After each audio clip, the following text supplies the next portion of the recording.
now, 9:19 in the first period, as a shot gets over the net, as this is going to go all the way out for Nathan Litton. And it's thrown away by Austin Peay by Sealands.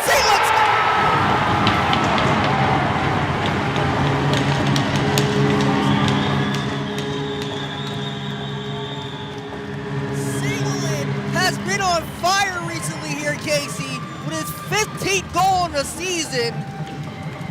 Able to make an athletic play to get towards the net and score.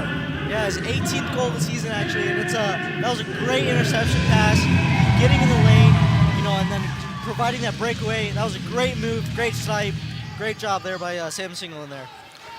As Austin Peay wins the face-off draw, and a Let's Go Peay chance breaking out in the Ford Ice Center. It is havoc and chaos, the good kind, as Austin Peay up early, 1-0, thanks to Sam Sealand's breakout goal off the turnover from Alabama Huntsville. Yeah, and that's exactly what Austin Peay needed. They needed a strong start. They needed a good goal here to just give them some momentum there. That was a great job. As Austin Peay has it around the half wall. Now it gets out towards the left side.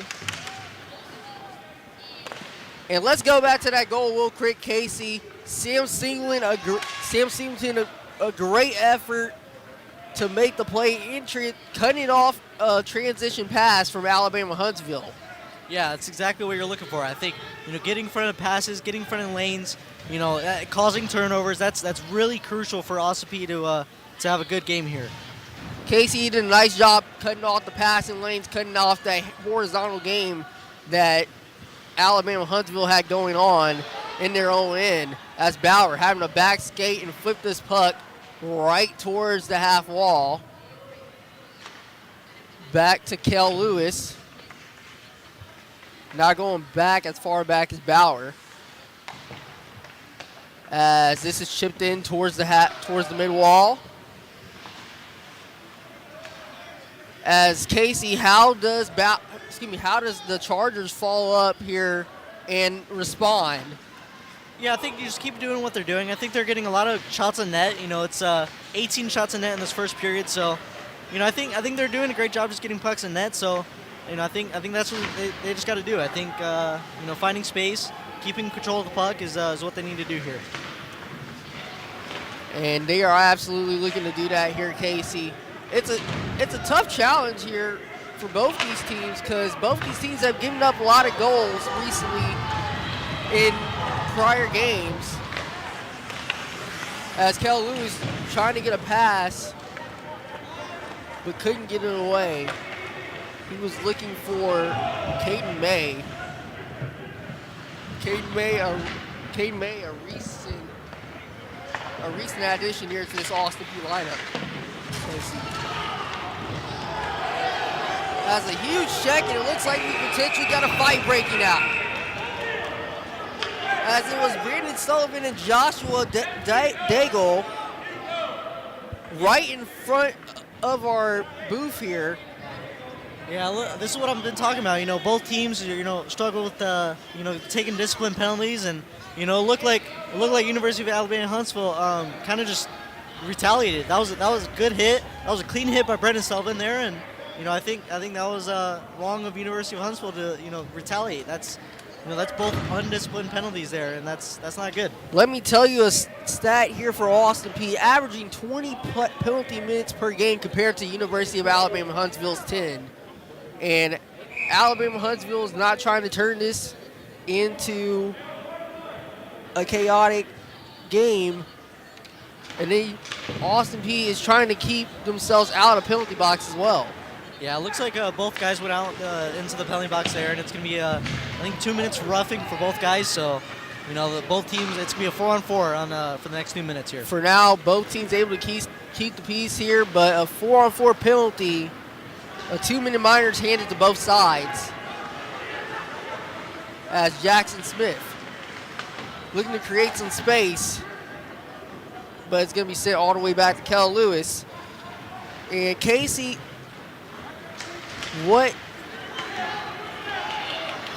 How do you think this game is going to shake out here for both sides? Yeah, I think both teams are doing a great job just getting pucks in net, finding the open space. I think if you're Austin P, you just got to stay out of the box and just keep doing what you're doing. You've done a great job to this moment, staying out of the box, and you've played a really good physical game. So that's what you're looking for Austin P. And of course, that is the game that Austin P is looking for. But if you're Alabama Huntsville, you're just trying to find some confidence and swagger. Linton shot at the net, and a great desperation save by Michael Morris, getting the save with his trapper. Yeah, that was a great save. It looked like from my end that it went in, but that was a great save there by Michael Morris. I think that was a leg save. So that's an amazing save to just get his leg on there. That's a great job. That's a wake me up before you go type of save right there, Casey. As that was close to the net. It looked like it nearly crossed the line there, Casey, from my point of view as well. Yeah, from my point of view, it looked like it hit the back of the net, but they said no goal, so that's a great job by Michael Morris there. Austin P potentially getting away with saving goals. That's it.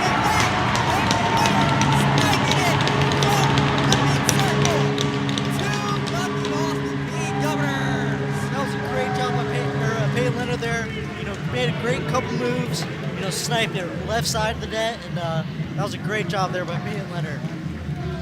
Peyton Leonard here has been a great scorer for Austin P. As he has done a great job. He's been doing well here, playmaking and scoring, Casey.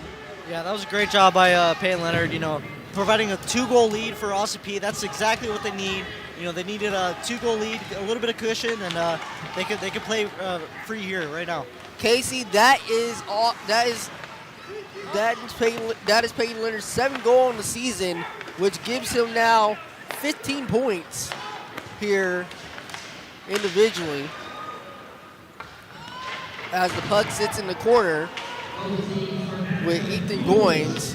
Goins will get this out to Cooper Smith, who will flip this pass towards the offensive end, and Andrew Sledge coming out of his crease to make the save. Already Austin P has 2 goals. They average 3 goals per game. They are really good when they're on home ice against teams that have been struggling. Yeah, it's I think Austin P is doing a great job this game. Even though they're getting outshot here 20-8. I think Austin P is doing a great job just staying focused, getting pucks on net, and making great moves to score goals here. As Andrew Sledge makes another save here to keep Austin P at bay from scoring a 3rd goal. As it's going to be a face-off on the right circle. 4:01 here from Ford Ice Center in Clarksville, Tennessee. A 2-0 Austin P Governors lead. As that pass going up behind the netting. Sam Singling with the 1st goal here for Austin P on a transition steal to get towards the net. And then recently Peyton Leonard, a snipe from the mid-circle that expanded the lead to 2. That's how we got here with 3 minutes and 49 seconds in the first period. Austin P has 20 shots on goal right now to UAH's 9. What was Austin P doing successful?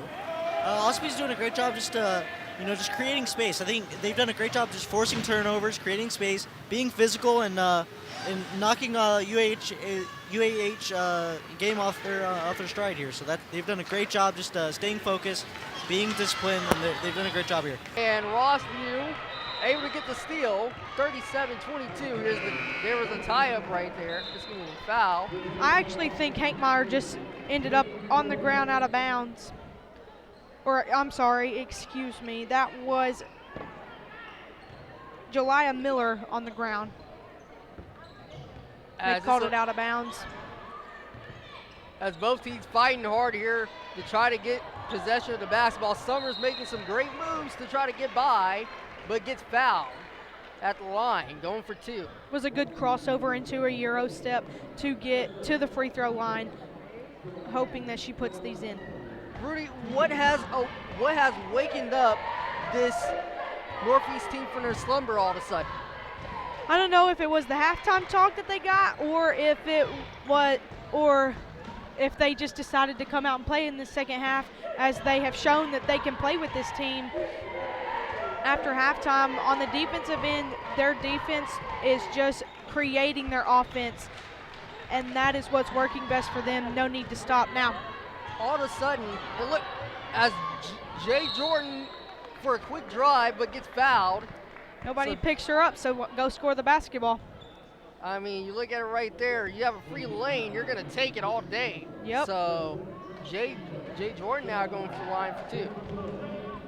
This has been a high-tempo game all of a sudden. This has been a high-tempo game all of a sudden compared to this first half. And now it's all gas, no brakes from both sides. It is. Rossview has put some of their starters back in to hopefully hold on to this lead so that Northeast does not come back, as they are trying to make this comeback as much as possible. Rudy, it looked like Rossview was going to get away with this game. They had an early run that first quarter that looked indicative of what was going to happen for the rest of this game, but all of a sudden, Northeast fights back and makes it 38-24, 6:40 in the fourth quarter. Now they have a chance here to make this close.